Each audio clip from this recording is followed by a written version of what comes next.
눈보라가 휘몰아치던 깊은 산속, 한 아이의 운명을 뒤바꿀 놀라운 만남이 시작됩니다. 부모를 잃고 혼자 남은 10살 소년 준호. 추운 겨울, 그는 바위 틈에서 죽어가던 작은 털뭉치를 발견합니다. 누가 새끼 고양이를 버린 거야? 동병상련의 마음으로 그를 품에 안은 준호는 그 순간 이 작은 생명이 평범한 고양이가 아니라는 것을 전혀 눈치채지 못했습니다. 이것은 고아 소년과 고아가 된 맹수 사이의 놀랍도록 아름답고 위험한 동거의 시작이었습니다. 배고픔과 외로움을 나누며 서로를 의지했던 두 생명.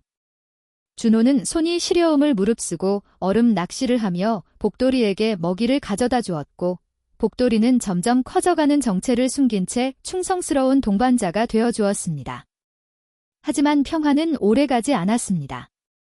동그란 눈동자와 귀 뒤에 하얀 반점, 그리고 너무도 빠르게 자라는 육체. 복돌이의 정체를 눈치챈 것은 오롯이 준호와 그의 단짝 친구 수아뿐이었습니다. 그들은 이 위험천만한 비밀을 무덤까지 지키기로 약속합니다. 하지만 탐욕스러운 전직 포수 윤 씨의 눈에 들키고 마는데, 이들은 마을을 위협하는 흉폭한 맹수로 모함당합니다.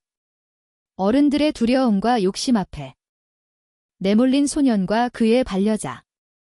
죽음의 위협이 코앞에 다가왔을 때 준호는 복돌이를 살리기 위해 스스로를 찢는 듯한 이별을 선택합니다. 가. 저리 가란 말이야. 눈보라 속 외치는 그의 절규 뒤에는 차마 말로 할 수 없는 애틋한 마음이 숨어 있었습니다. 과연 복돌이는 깊은 산속으로 떠나갈까요? 아니면 자신을 키워준 형제를 지키기 위해 돌아올까요? 그리고 이 모든 시련의 끝에 기다리고 있을 눈물겨운 기적은 무엇일까요? 한 생명을 구한 작은 친절이 불러온 예측할 수 없는 운명의 고리, 복을 돌리는 동물의 은혜 갚음 이야기, 지금부터 시작합니다. 이게 어디서 나는 소리지? 아이 불쌍해라. 누가 새끼 고양이를 버렸나? 음악 10살 고아 소년이 바위 틈에서 떨고 있는 털뭉치를 발견합니다. 너도 엄마가 없구나. 나도 그래? 괜찮아. 내가 데려갈게. 맛있지? 형아가 내일도 잡아올게. 맹수를 형제로 키운 위험천만한 동거. 그 끝에 기다리는 눈물겨운 기적은 무엇일까요? 구름야담의 이야기가 계속될 수 있도록 구독과 좋아요로 응원의 마음을 보태주세요. 자, 그럼 오늘도 구름땀의 감동적인 옛날 이야기 지금 바로 시작합니다. 옛날 옛적 깊은 산골 범골 마을에 준호라는 10살배기 아이가 살고 있었습니다. 부모님이 돌아가신 지 벌써 1년이 지났습니다. 산초가집은 겨울바람에 문풍지가 덜컹거리고 아궁이에는 연기만 자욱할 뿐 불은 제대로 붙지 않았습니다. 준호는 눈물 콧물을 닦으며 부직갱이로 연기를 헤쳤습니다. 얼굴에 검댕이가 묻었습니다. 자기 몸만 한 지게를 치고 눈길을 걸어 내려오다. 미끄러지기를 몇 번이나 하고 겨우 집에 돌아온 준호는 찬물에 밥을 말아 먹었습니다. 손등은 빨갛게 부어 올랐습니다. 엄마, 아버지, 나 밥 먹어요. 준호는 부모님 숟가락도 함께 놓았습니다. 빈자리를 바라보며 밥을 한 숟가락 더 먹을 때마다 목이 메웠습니다. 마을 사람들은 호환이 무섭다며 산속 준호의 집에는 밤길을 끄는 지 오래였습니다. 준호는 혼자였습니다. 나는 이제 가장이니까 씩씩해야 해. 낮에는 그렇게 중얼거리며 이를 악물었지만 밤이 되면 달랐습니다. 어둠이 내리면 준호는 부모님의 옷가지를 꺼내 코를 묶고 냄새를 맡았습니다. 어머니의 치맛자락에서는 아직도 따뜻한 온기가 남아있는 것만 같았습니다. 엄마, 보고 싶어요. 이불을 뒤집어 쓰고 한없이 울다가 잠이 들었습니다. 꿈속에서는 부모님이 살아계셔서 준호의 머리를 쓰다듬어 주셨습니다. 하지만 눈을 뜨면 차가운 방바닥뿐이었습니다. 다음날 아침 준호는 땔감을 구하러 빗산으로 올라갔습니다. 앙상한 나뭇가지를 주워 등짐에 묶고 있는데 눈밭에 이상한 것이 보였습니다. 하얀 눈 위에 빨간 핏자국이 낭자하게 흩뿌려져 있었습니다. 이게 뭐지? 준호는 핏자국을 따라 조심스레 걸었습니다. 찢어진 올무가 눈 속에 버려져 있었고 큰 짐승을 끌고 간 흔적이 선명했습니다. 사냥꾼이 어미 짐승을 잡아갔나 보네. 준호는 고개를 저으며 발길을 돌리려다가 희미한 소리를 들었습니다. 갓난아기가 우는 듯한 가냘픈 울음소리였습니다. 어디서 나는 소리지? 소리를 따라가니 바위 틈새에 흙구덩이가 있었습니다. 그 안에 흙투성이 털뭉치가 웅크리고 있었습니다. 준호가 조심스럽게 손을 뻗자 털뭉치가 덜덜 떨었습니다. 아이고, 불쌍하게. 누가 새끼 고양이를 버렸나? 귀가 둥글고 온몸에 흙이 뒤범벅이 되어 있어서 준호는 영락없는 고양이 새끼라고 생각했습니다. 조심스럽게 안아 올렸습니다. 작은 생명이 준호의 품 안에서 가늘게 숨을 쉬었습니다. 몸이 얼음장처럼 차가웠습니다. 너도 엄마가 없구나. 준호의 눈시울이 뜨거워졌습니다. 나랑 똑같네. 괜찮아. 내가 데려갈게. 준호는 허리춤에 차고 있던 낡은 천 보자기를 풀었습니다. 어머니가 생전에 쓰시던 것이었습니다. 새끼를 천 보자기로 정성스레 감싸서 품에 꼭 안았습니다. 천 보자기 사이로 작은 얼굴이 빼꼼히 나와 있었습니다. 그때 갑자기 눈보라가 몰아쳤습니다. 추워. 준호는 천 보자기로 감싼 새끼를 가슴에 꼭 안고 나뭇가지 짐을 붙잡으며 산을 내려왔습니다. 눈길에서 발을 헛디뎌 넘어지기를 여러 번, 무릎이 닿은 곳에 피가 났습니다. 하지만 준호는 넘어질 때마다 품속 새끼를 보호하려고 몸을 웅크렸습니다. 조금만 참아. 금방 따뜻한 데 갈 거야. 눈발이 흩날리는 허허벌판을 가로질러 준호는 터벅터벅 걸었습니다. 저 멀리 쓰러져가는 초가집이 보였습니다. 낡은 천 보자기 속 작은 생명은 준호의 체온으로 조금씩 따뜻해지고 있었습니다. 준호의 입술은 파랗게 질렸지만 품속만은 따뜻했습니다. 준호는 이를 악물고 집으로 향했습니다. 집에 돌아온 준호는 아궁이에 불을 지폈습니다. 이리 와. 바랜목이 따뜻해지자 천 보자기를 풀자 흙투성이 새끼가 꼬물꼬물 굴었습니다. 준호는 따뜻한 물에 적신 행주로 조심조심 흙을 닦아냈습니다. 참 귀엽게 생겼네. 이름은 뭐라고 지을까? 준호는 한참을 고민하다가 빙긋이 웃었습니다. 복돌아. 너의 이름은 복돌이야. 복 많이 받으라고, 복돌아. 성은 우리 집 성 따라서 김씨고 김복돌이 복돌이는 작은 혀로 준호의 손가락을 핥았습니다. 간지러웠지만 따뜻했습니다. 며칠이 지나자 복돌이는 제법 기운을 차렸습니다. 하지만 문제가 생겼습니다. 무엇을 먹여야 할지 몰랐던 것입니다. 고양이는 물고기를 좋아한다던데 준호는 다음 날 아침부터 꽁꽁 언 계곡으로 향했습니다. 돌멩이를 주어 얼음을 내리쳤습니다. 탁, 탁, 탁 한참을 두드려 겨우 구멍을 냈습니다. 차가운 물이 손을 적셨습니다. 차가워. 손을 집어넣는 순간 뼈까지 시려졌습니다. 손가락에 감각이 없어졌습니다. 하지만 준호는 포기하지 않았습니다. 얼음 물속을 더듬어 헤엄치는 산천어를 찾았습니다. 손이 동상에 걸릴 것 같았지만 참았습니다. 잡았다. 팔딱거리는 산천어 한 마리를 간신히 건져 올렸습니다. 손은 빨갛게 부어올라 터질 것 같았습니다. 집으로 돌아와 산천어를 복돌이 앞에 놓자 복돌이는 허겁지겁 먹었습니다. 맛있지? 형아가 내일도 잡아올게. 준호는 빨개진 손을 호호 불며 흐뭇하게 바라보았습니다. 다음 날도 그 다음 날도 준호는 계곡으로 향했습니다. 어느 날은 물고기가 잡히지 않았습니다. 준호는 개울가와 바위 틈, 진흙을 뒤졌습니다. 겨울잠 자는 개구리를 찾아냈습니다. 복돌아, 이것도 먹어봐. 복돌이는 개구리도 오물오물 먹었습니다. 너는 엄마 없으니까 내가 잘 먹여야지. 그때 수아가 찾아왔습니다. 검은 머리를 곱게 닦고 붉은 뺨을 들인 예쁜 아이였지요. 준호야, 뭘 키우는 거야? 응. 고양이야. 이름은 복돌이야. 수아는 치마폭에 젖지 않게 감싼 고구마 2개를 꺼냈습니다. 우리 할머니가 주신 건데 하나 줄게. 고마워. 수아야. 준호는 고구마를 셋으로 쪼갰습니다. 하나는 수아에게, 하나는 복돌이에게, 하나는 자기가 먹었습니다. 우리 셋이서 나눠 먹자. 수아가 깔깔 웃었습니다. 복돌이도 우리 가족이야. 셋은 따뜻한 고구마를 나눠 먹으며 행복했습니다. 어느 날 저녁 수아가 또 놀러 왔습니다. 손에 실타래를 들고 왔습니다. 준호야, 이거 가지고 놀자. 셋은 방 안에서 실타래를 가지고 놀았습니다. 복돌이가 실타래를 쫓아다니며 제멋대로 굴었습니다. 준호와 수아는 깔깔거리며 웃었습니다. 셋은 방 안에서 엉켜뒹굴며 장난쳤습니다. 복돌이가 수아의 머리끈을 물고 도망가자 수아가 쫓아다녔습니다. 복돌이 참 귀엽다. 그치.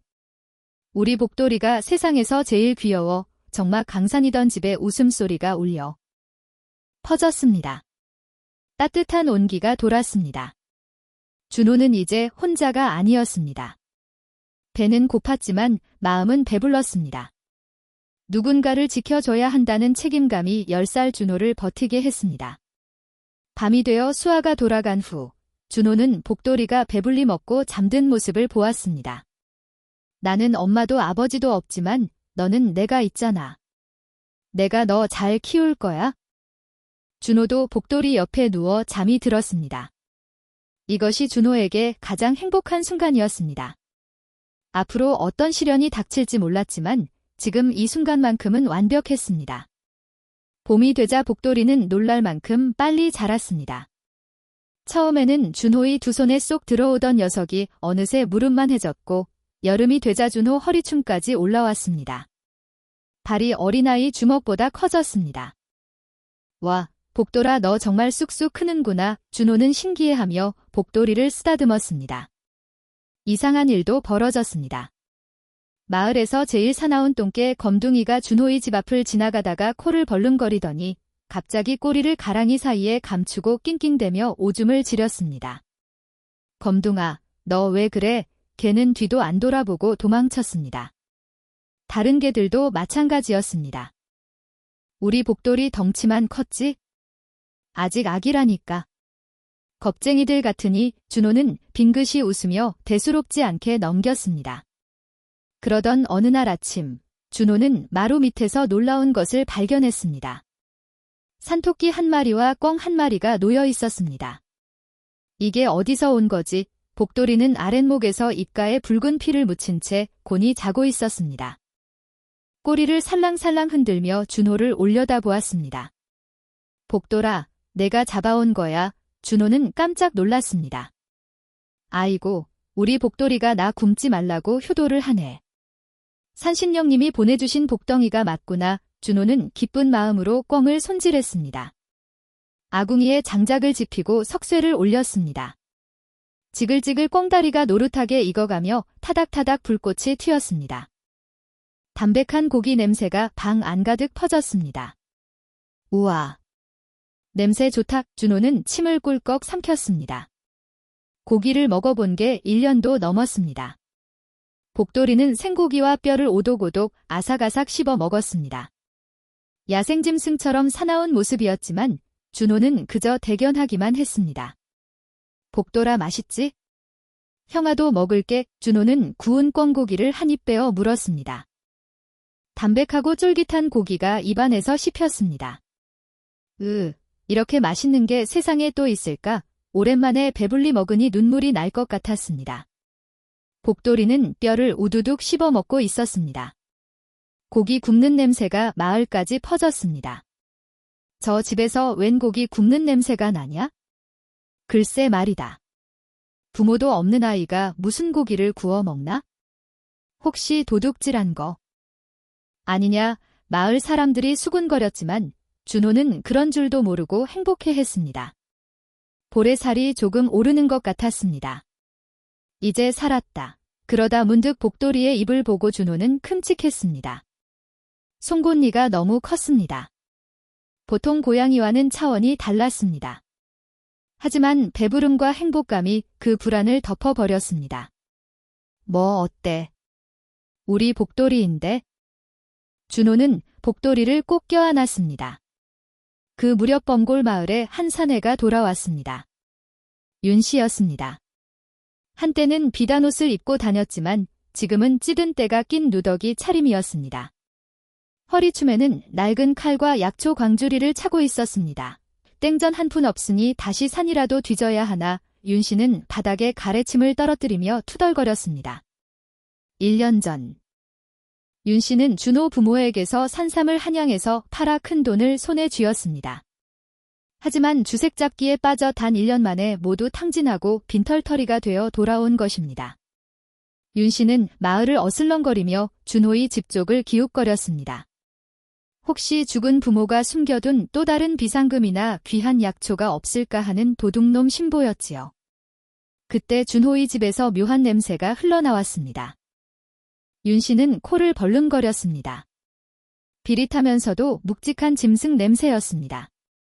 보통 개나 고양이와는 차원이 다른 산짐승 특유의 냄새였지요. 이건 뭐지? 윤 씨의 눈빛이 번뜩였습니다. 10년 넘게 포수 노릇을 했던 그의 본능이 발동했습니다. 이건 보통 개 냄새가 아닌데 윤 씨는 천천히 준호의 집으로 다가갔습니다.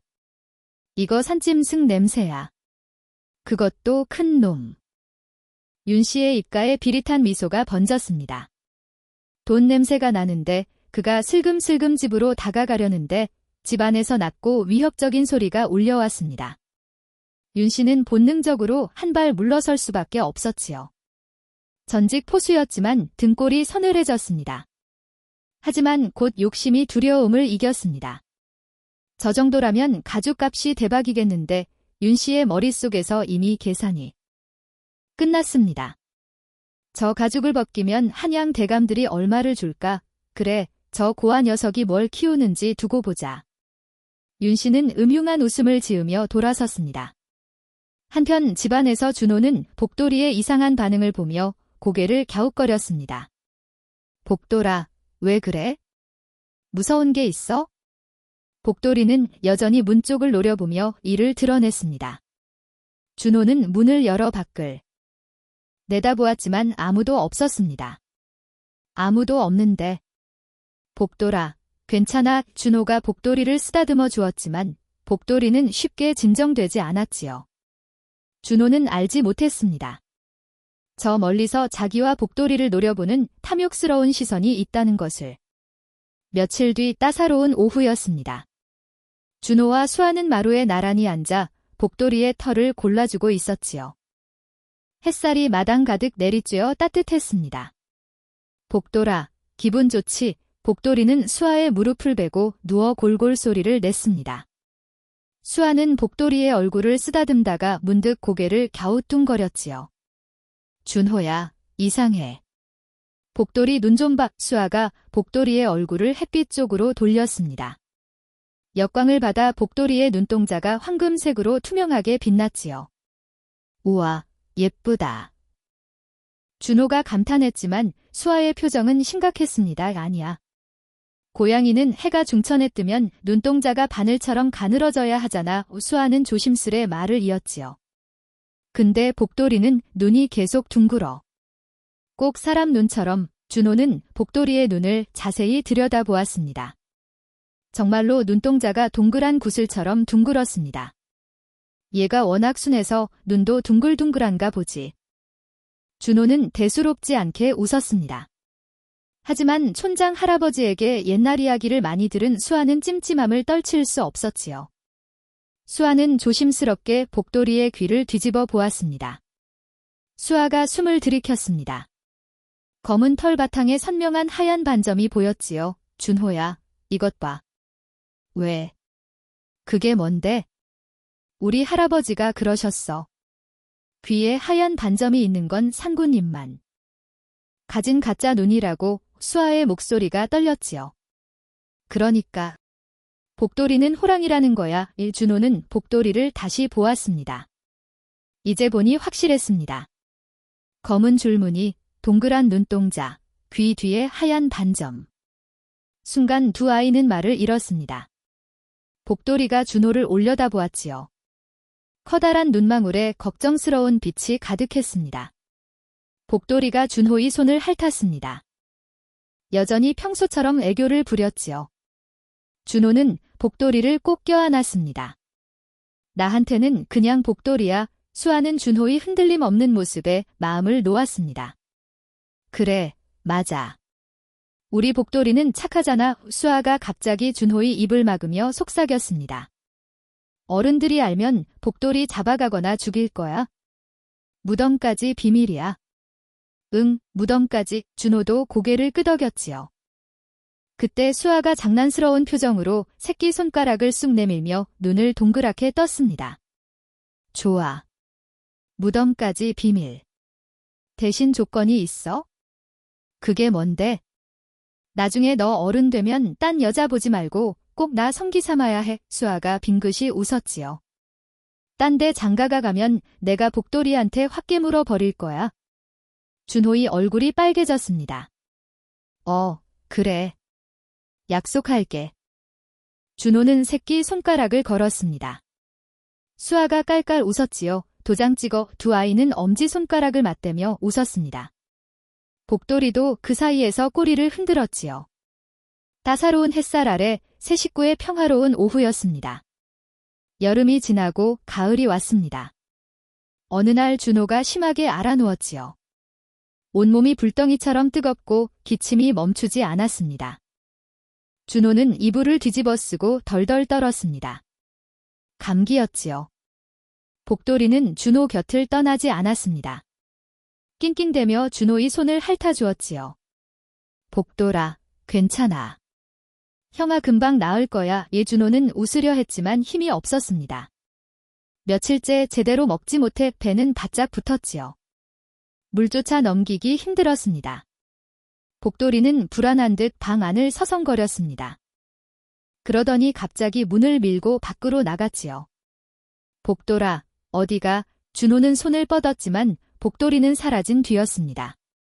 복돌이는 깊은 산으로 향했고 험한 절벽을 올랐습니다.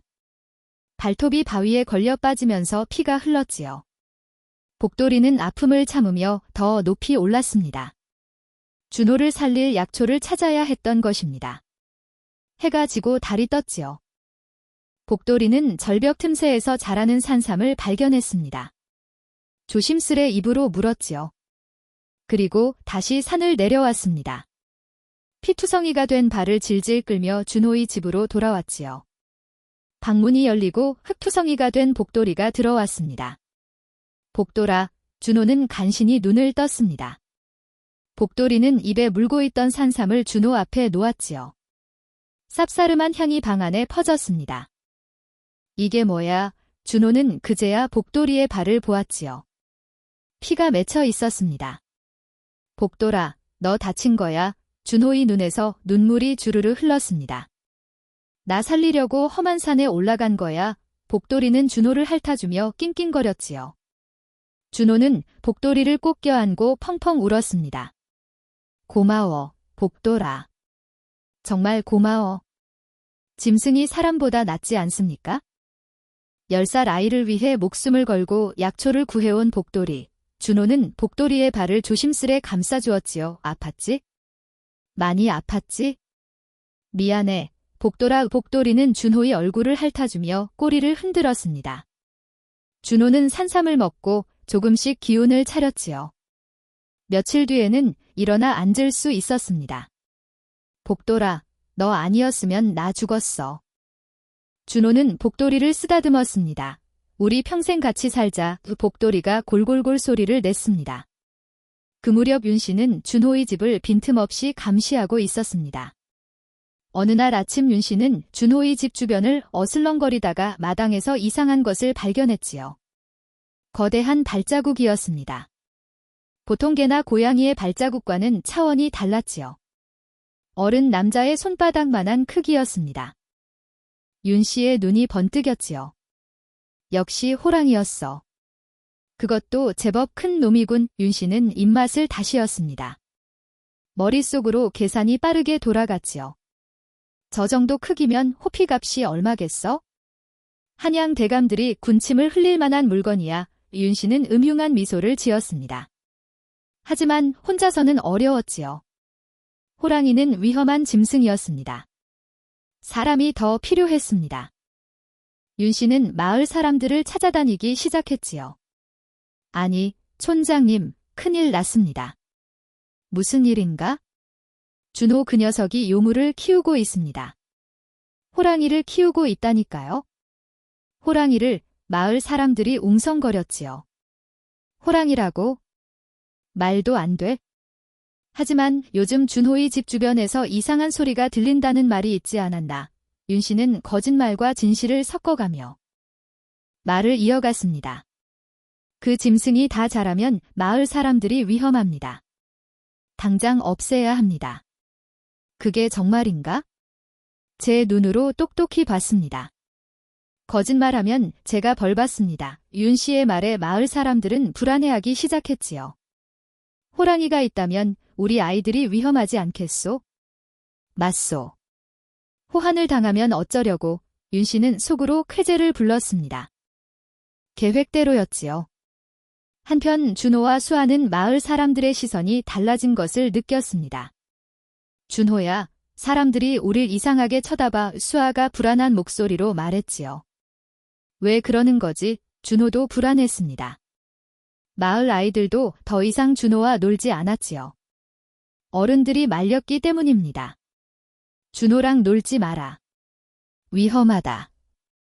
말 안 들으면 혼난다. 준호는 점점 외톨이가 되어갔습니다. 수아만이 유일하게 곁을 지켜주었지요. 수아야, 고마워. 괜찮아, 준호야. 난 너의 편이야. 하지만 두 아이의 마음은 무겁기만 했습니다. 어른들의 이기심과 두려움 앞에서 아이들은 힘이 없었답니다. 며칠 뒤 준호는 장터에 약초를 팔러 갔습니다. 장터는 사람들로 북적였지요. 준호는 바구니에 담아온 약초를 팔아 겨우 몇 푼을 받았습니다. 이걸로 쌀이라도 사가야지. 준호가 쌀 가게로 향하던 중이었습니다. 주막에서 시끄러운 소리가 들려왔지요. 이봐요, 주모. 술 한 사발 더. 이윤 씨의 목소리였습니다. 준호는 본능적으로 몸을 숨겼지요. 주막 문틈 사이로 안을 들여다보았습니다. 윤 씨는 얼굴이 벌겋게 달아올라 있었습니다. 술에 취해 주모에게 치근덕거리고 있었지요. 아이고, 손님. 그만 좀 하시구려. 술값도 안 내시면서 주모가 손사래를 쳤습니다. 내가 돈이 없는 줄 알아. 윤 씨는 비틀거리며 품속을 뒤졌습니다. 그리고는 저고리 깊숙한 곳에서 헝겊에 쌓인 물건을 꺼냈습니다. 준호의 눈이 커졌습니다. 어머니의 은비녀가 아니겠습니까?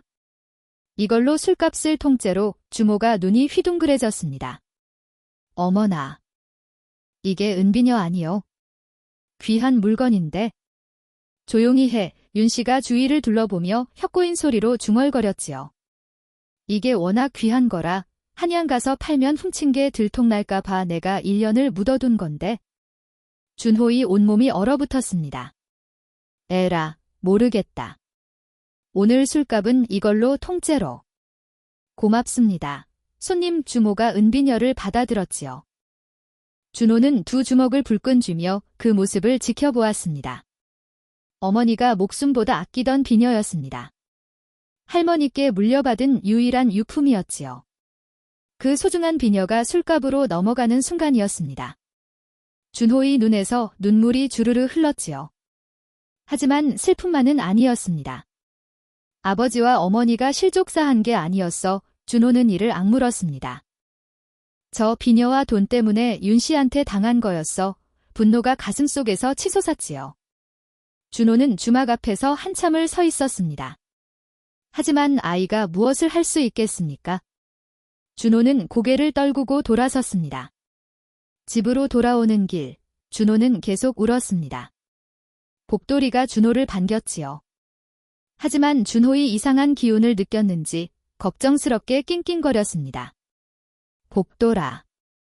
준호는 복돌이를 꼭 안았지요. 우리 엄마, 아버지, 윤 씨가 죽인 거야. 복돌이가 준호의 눈물을 핥아주었습니다. 어떡하지, 복돌아. 나 혼자서는 아무것도 할 수 없어. 슬픔이 분노로, 분노가 복수심으로 바뀌어가는 소년. 하지만 아직은 너무 어렸습니다. 며칠 뒤 마을에 불길한 소문이 돌았습니다. 윤 씨가 포수들을 모으고 있대. 사냥개도 여러 마리 데려왔다더라. 수아가 헐레벌떡 달려왔지요. 준호야, 큰일 났어. 왜? 무슨 일이야? 윤 씨가 내일 아침에 복돌이를 잡으러 온대. 사냥꾼들이랑 개들을 데리고 준호의 얼굴이 새하얗게 질렸습니다. 그럼 어떻게? 수아도 눈물을 글썽였지요. 복돌이를 숨겨야 해 다니면? 수아는 말을 잇지 못했습니다. 복돌이는 아무것도 모르고 준호 곁에서 졸고 있었습니다. 그날 밤 준호는 잠을 이루지 못했습니다. 어떡하지? 복돌이를 어떻게 지키지? 하지만 답은 하나뿐이었지요. 동이틀 무렵 준호는 복돌이를 깨웠습니다. 복돌아, 일어나. 우복돌이가 눈을 비비며 일어났지요. 준호는 복돌이를 데리고 빗산으로 향했습니다. 눈이 내리기 시작했지요. 산 입구에 도착했습니다. 준호는 발걸음을 멈췄지요. 복돌아, 외준호의 목소리가 떨렸습니다. 너 이제 가야 해. 복돌이가 고개를 갸웃거렸지요. 산으로 가, 깊은 산으로. 복돌이는 움직이지 않았습니다. 준호 곁을 떠날 생각이 없었지요. 준호는 눈물을 참으며 소리쳤습니다. 가라니까. 여기 있으면 안 돼. 하지만 복돌이는 준호에게 다가와 낑낑거렸습니다. 준호는 바닥에 있는 돌을 집어 던졌지요. 가. 저리 가란 말이야. 돌이 복돌이의 옆구리에 맞았습니다. 복돌이가 낑하고 소리를 냈지요. 너 싫어. 꼴도 보기 싫으니까 가. 준호는 마음에도 없는 말을 토해냈습니다. 눈물이 주르르 흘렀지요. 복돌이는 머뭇거렸습니다. 준호의 말과 냄새가 달랐지요. 말은 거쳤지만 슬픔의 냄새가 진하게 풍겼습니다. 제발 가줘. 준호가 무릎을 꿇고 빌었지요. 너 여기 있으면 죽어.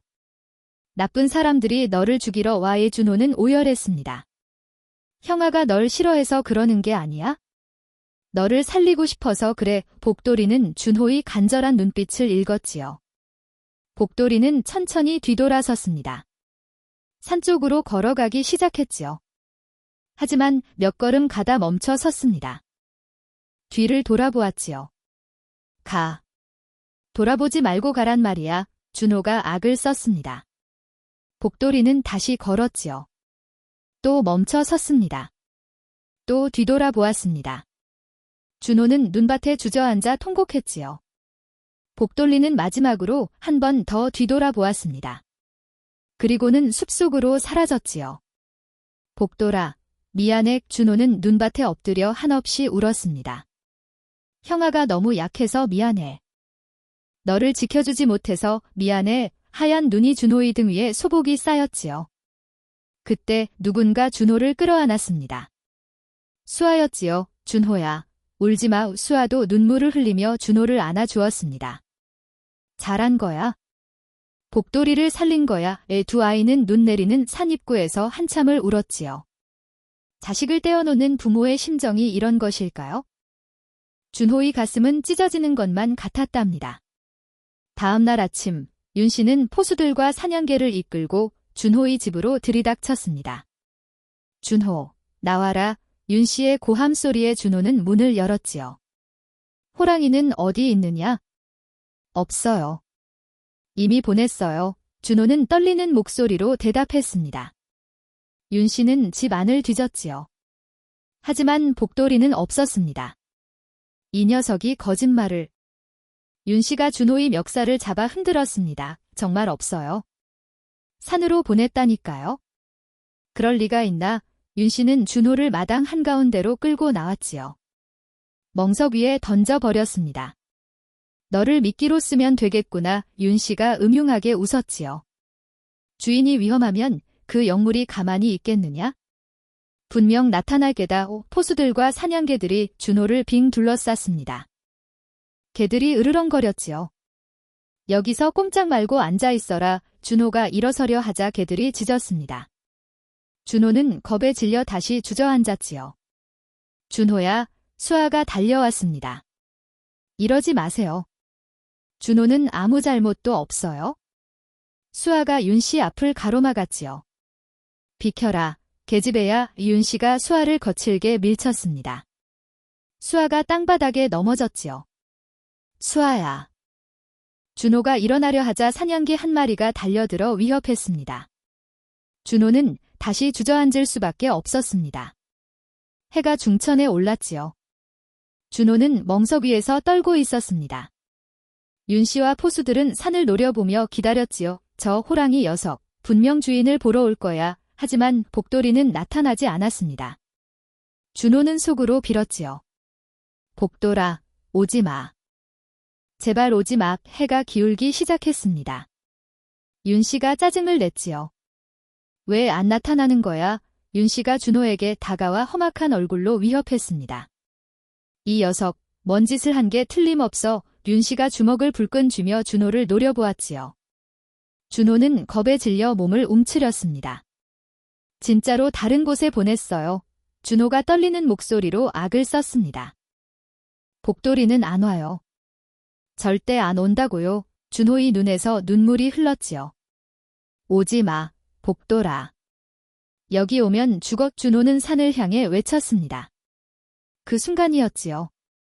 산 전체가 흔들리는 듯한 거대한 포효가 울려 퍼졌습니다. 모두가 얼어붙었지요. 복돌이가 돌아왔습니다.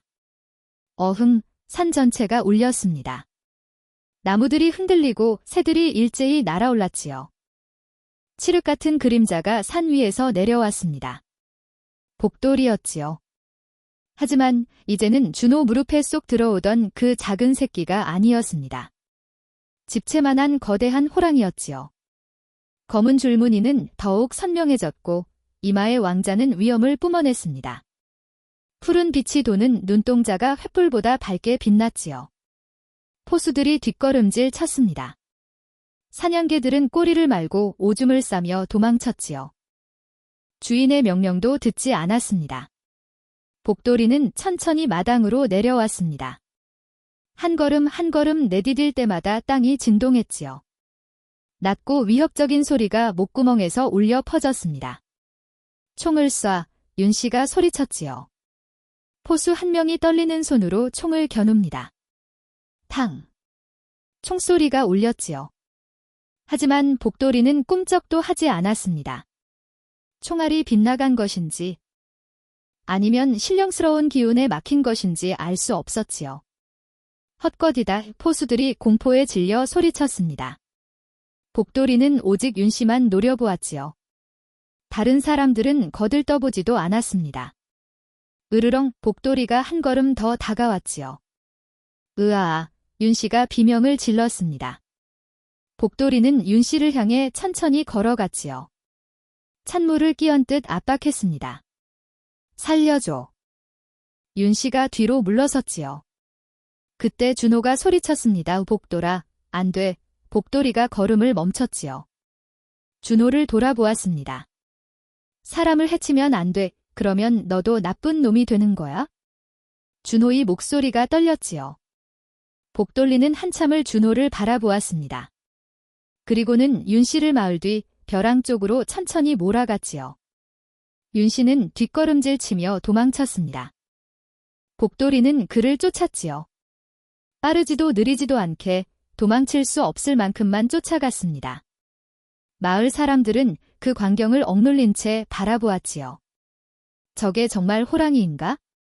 산신령님이시다. 누군가 무릎을 꿇고 절을 했습니다.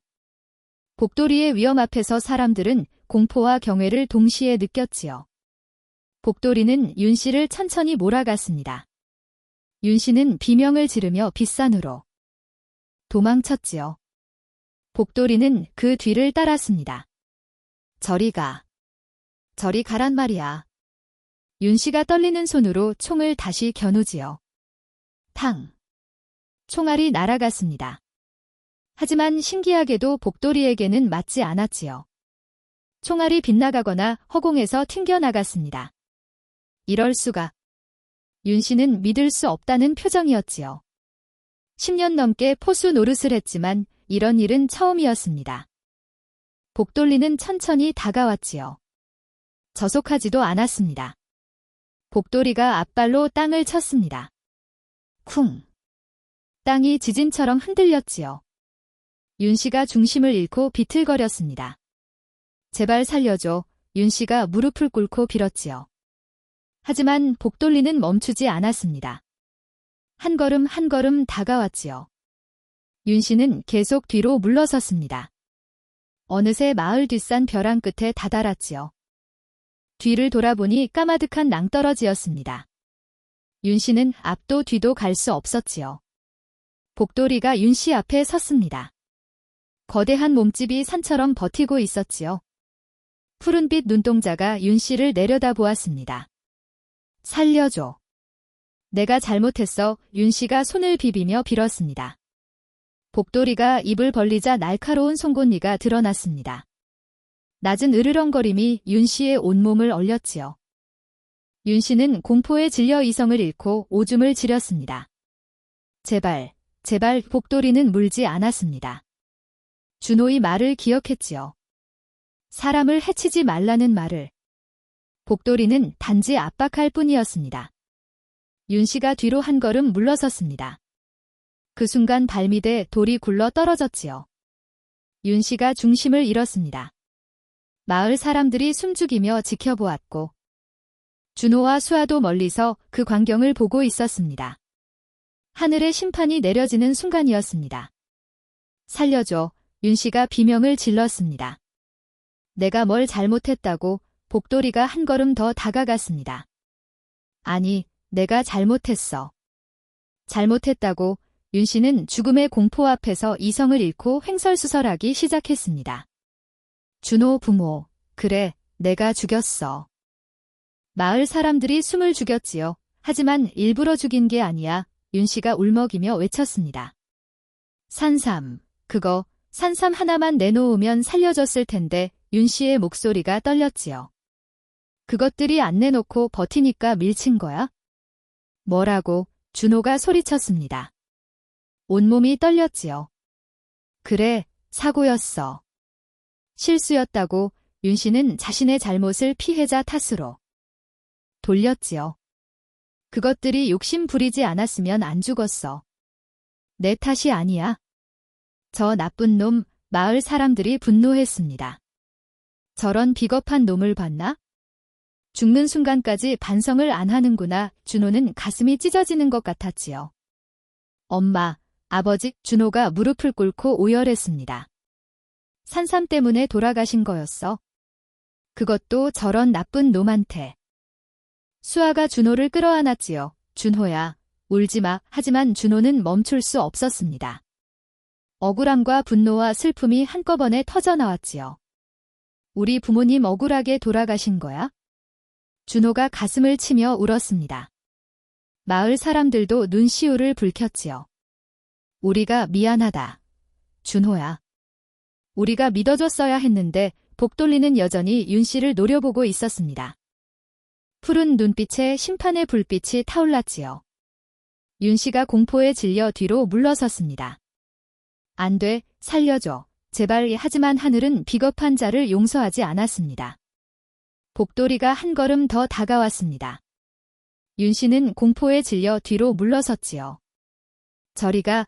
윤씨가 발버둥 쳤습니다. 손에 잡히는 대로 돌을 집어던졌지요. 하지만 복돌이는 꿈쩍도 하지 않았습니다. 윤씨는 계속 뒤로 물러서다가 어둠 속에서 발밑을 보지 못했습니다. 그 순간 윤씨의 발밑에서 나뭇가지가 부러지는 소리가 들렸습니다. 윤씨의 발밑은 눈 덮인 낭떠러지였습니다. 그것도 1년 전 윤씨 자신이 짐승을 잡으려고 파놓은 함정 바로 옆이었지요. 윤씨가 비명을 지르며 떨어지기 시작했습니다.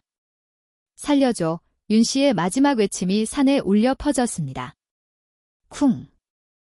멀리서 무언가 떨어지는 소리가 들렸습니다. 그리고는 정막만 남았지요. 마을 사람들은 숨죽인 채 그 광경을 지켜보았습니다. 윤씨는 스스로 판 함정에 스스로 빠진 것입니다. 복돌이는 천천히 몸을 돌렸지요. 마을 사람들이 무릎을 꿇었습니다. 산신령님. 하늘의 뜻입니다. 누군가 울먹였지요. 악한 자는 벌을 받는구나. 복돌리는 마을 사람들을 차분히 바라보았습니다. 위협하지 않았지요. 단지 위험 있게 서 있을 뿐이었습니다. 그리고는 준호를 향해 천천히 걸어갔지요. 준호는 눈물을 흘리며 복돌이를 바라보았습니다. 복돌이가 준호 앞에 섰지요. 그리고는 천천히 무릎을 꿇고 앉았습니다. 준호는 복돌이를 꼭 껴안았지요. 고마워, 복돌아. 우리 엄마, 아버지 원수 갚아줘서. 복돌이가 준호를 핥아주었습니다. 마을 사람들은 그 모습을 보며 눈물을 흘렸지요. 악은 반드시 벌을 받고 선은 반드시 보호받는다는 하늘의 이치였습니다. 복돌이는 준호를 핥아주었습니다. 준호의 눈물을 닦아주는 것 같았지요. 준호는 복돌이의 목을 껴안았습니다.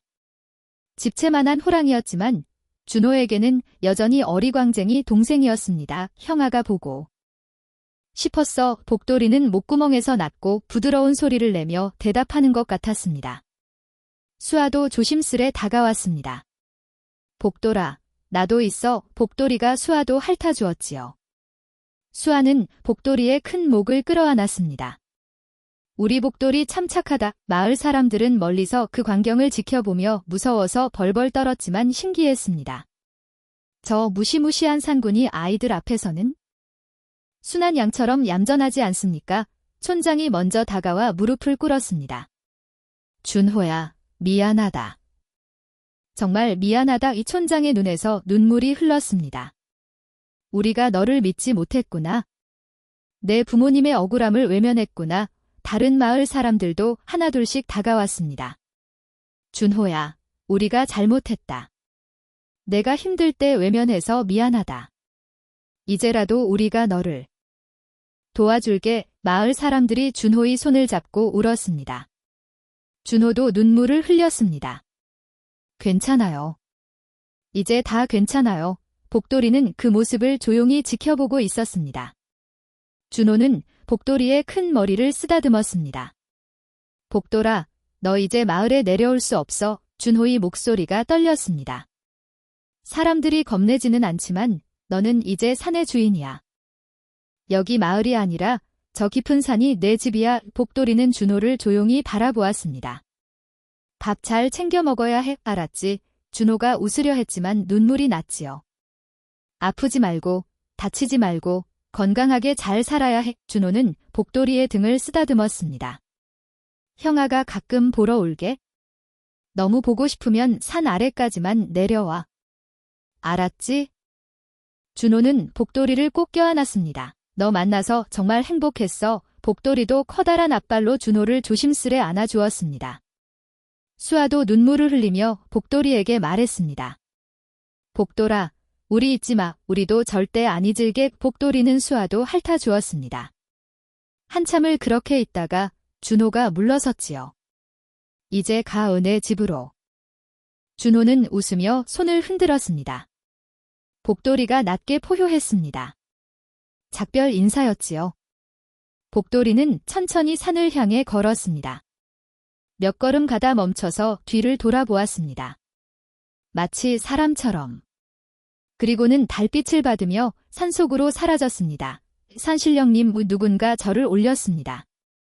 다른 사람들도 따라 절을 올렸지요.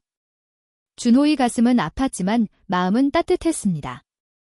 복돌이는 잘 살 것입니다. 산의 주인으로 당당하게. 그리고 언젠가 다시 만날 것입니다. 촌장이 준호의 어깨에 손을 올렸습니다. 잘했다, 준호야.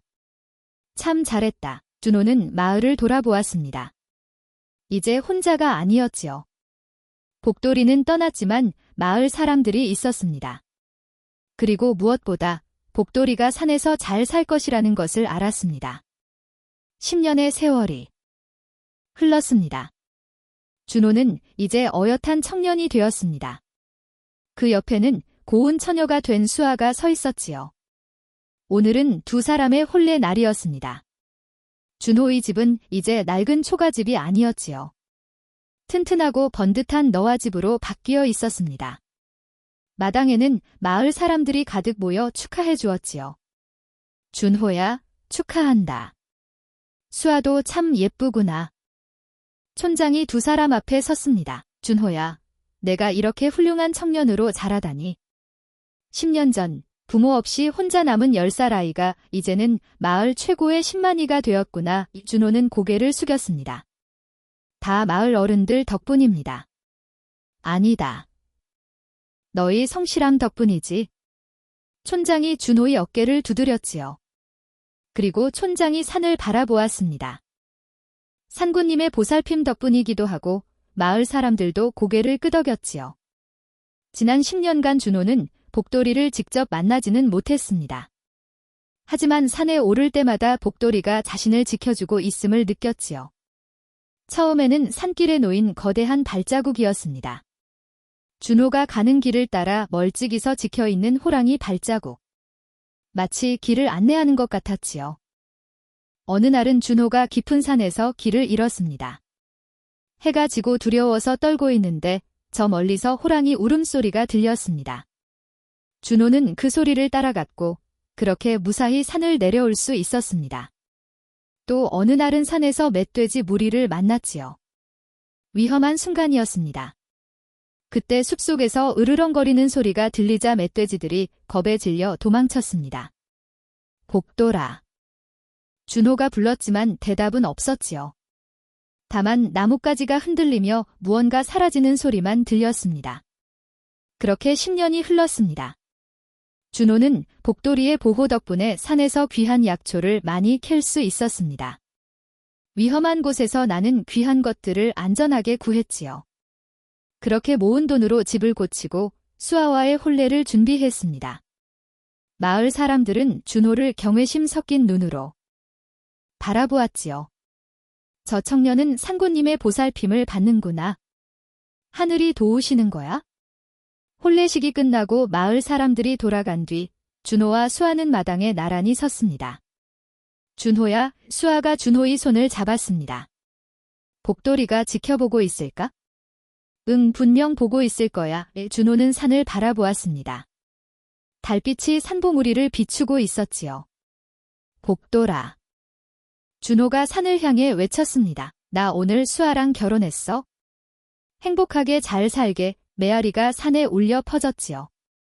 그때 저 멀리 산 위에서 호랑이 울음소리가 들렸습니다. 준호와 수아는 서로를 바라보며 웃었지요. 들었대. 응에 축하해준대. 두 사람은 산을 향해 손을 흔들었습니다. 눈에 보이지 않아도 서로의 안녕을 빌어주는 깊은 우정이었습니다. 혼례를 올린 지 1년 후 준호와 수아에게 첫 아기가 태어났습니다. 장남 아이입니다. 산파가 기쁜 목소리로 외쳤습니다. 준호는 수아의 손을 꼭 잡았지요. 고생했어, 수아야. 준호는 작고 빨간 아기를 조심스레 안았습니다. 눈물이 핑 돌았지요. 우리 아들 준호는 아기의 작은 손을 만져 보았습니다. 따뜻했지요. 복이야. 너의 이름은 복이야. 복돌이 삼촌처럼 복 많이 받으라고 그날 밤 준호는 아기를 재우고 마당에 나왔습니다. 준호는 산을 향해 중얼거렸습니다. 복돌아, 나들 나왔어. 너의 이름을 따서 복이라고 지었어. 준호는 방으로 돌아가려다가 멈췄습니다. 살인문 밖에서 이상한 소리가 들렸지요. 문을 열고 준호는 깜짝 놀랐습니다. 살인문 앞에 멧돼지 한 마리와 산머루가 가득 담긴 바구니가 보였던 겁니다. 준호는 주위를 둘러보았습니다. 아무도 없었지만 마당에는 거대한 발자국이 찍혀 있었습니다. 호랑이 발자국이었지요. 준호의 가슴이 뛰었습니다. 복돌아, 준호가 산을 향해 외쳤지요. 그때 저 멀리 산 위에서 호랑이 울음소리가 들렸습니다. 준호는 눈물을 흘리며 손을 흔들었지요. 복돌아, 고맙다. 정말 고맙다. 야. 아들 잘 키울게. 너처럼 착한 아이로 키울게. 수아가 방문을 열고 나왔습니다. 여보, 무슨 일이에요? 수아야, 봐. 복돌이가 다녀서 준호가 멧돼지와 산머루를 가리켰지요. 수아도 눈물을 글썽였습니다. 우리 복돌이 다 기억하고 있었네. 다음 날 아침 마을 사람들이 소식을 듣고 감탄했습니다. 산고님이 직접 선물을 하시다니. 준호의 집은 정말 복을 받았구나. 짐승도 은혜를 갚는데 마을 사람들은 산을 향해 절을 올렸지요. 준호는 아기를 안고 마당에 섰습니다. 보가, 저기 산에 너의 삼촌이 살아. 호랑이 삼촌 아기가 까르르 웃었지요. 그럼 같이 보러 가자. 참존께 인사드리러 준호는 산을 바라보며 미소 지었습니다. 끊어지지 않는 인연으로. 시간이 흘러도 멀리 떨어져 있어도 서로를 잊지 않는 깊은 사랑이었습니다. 세월은 물처럼 흘렀습니다. 준호는 이제 백발이 성성한 노인이 되었지요.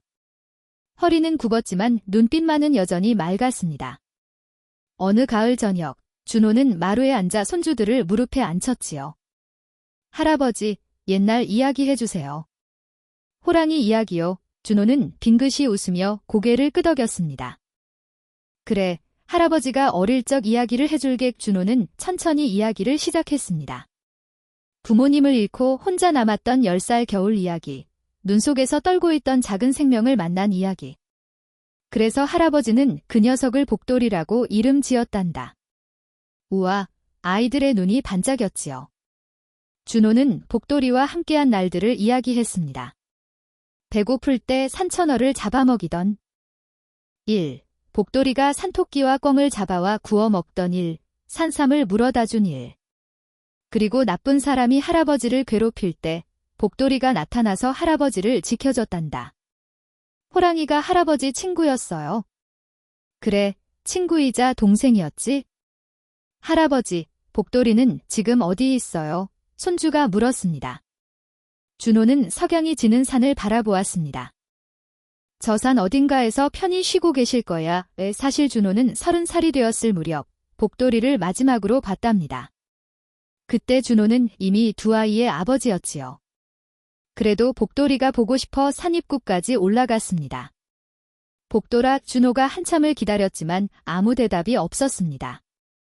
준호는 돌아서려다가 저 멀리 바위 위에 거대한 호랑이가 앉아 있는 것을 보았습니다. 나이든 호랑이였지요. 털에 흰털이 조금 섞여 있었고 움직임도 전보다 느렸습니다. 복돌아, 준호가 손을 흔들었지요. 호랑이는 준호를 바라보았습니다. 푸른 눈동자가 여전히 맑았지요. 둘은 한참을 서로를 바라보았습니다. 복돌이가 천천히 일어나 낮게 울었습니다. 작별 인사 같았지요. 복돌아. 준호의 눈에서 눈물이 흘렀습니다. 고마웠어. 평생 고마웠어. 복돌이는 천천히 고개를 끄덕이고는 산속으로 사라졌습니다. 그것이 마지막이었습니다. 그 후로 복돌이는 나타나지 않았지요. 아마도 깊은 산 어딘가에서 조용히 생을 마감했을 것입니다. 할아버지, 우셔요. 손주가 물었지요. 준호는 눈물을 닦으며 웃었습니다. 아니다. 할아버지는 행복해서 오는 거란다. 왜요? 복돌이를 만나서 행복했거든. 그 녀석 덕분에 할아버지가 살았으니까. 준호는 손주들을 바라보았지요. 얘들아, 잘 들어라. 준호의 목소리가 진지해졌습니다. 짐승도 은혜를 입으면 평생을 갚는단다. 복돌이는 할아버지가 살려준 해를 평생 갚았어. 사람이 어찌 짐승만 못하겠느냐? 너희도 은혜를 입으면 꼭 갚아야 한다. 네, 할아버지. 그리고 말없이 준호가 산을 바라보았습니다. 남을 도울 때는 대가를 바라지 말 거라. 할아버지도 복돌이를 살릴 때 아무것도 바라지 않았어. 그런데 그 작은 친절이 할아버지 인생을 바꿨지. 복돌이가 할아버지를 지켜줬고 할아버지는 행복하게 살 수 있었단다. 준호는 손주들의 머리를 쓰다듬었지요. 선한 일에는 반드시 복이 온단다. 하늘이 보고 계시거든. 해가 완전히 졌습니다. 준호는 마루에 앉아 산을 바라보았습니다. 복돌아, 잘 있니? 준호가 중얼거렸지요. 산에서는 대답이 없었습니다. 하지만 준호는 알았지요. 복돌이가 어딘가에서 평안히 쉬고 있다는 것을. 은혜를 갚는 짐승과 은혜를 아는 사람의 아름다운 이야기. 그것은 세월이 흘러도 마을 사람들의 입에서 입으로 전해졌답니다. 벙골 마을에는 신령스러운 호랑이가 살았다더라. 은혜를 갚는 호랑이 말이지. 그래. 그리고 그 호랑이를 키운 소년도 참 착했다지. 은혜를 알고 선한 마음으로 사는 삶이 얼마나 아름다운지를 보여주는 이야기로 여러분도 오늘 누군가에게 작은 친절을 베풀어 보시는 건 어떨까요? 그 작은 친절이 언젠가 큰 복이 되어 돌아올 것입니다. 다음 영상을 빠르게 만나보시려면 좋아요와 구독을 눌러주세요. 그리고 지금 화면에 나오는 구름야담의 감동적인 이야기들도 함께 해주세요.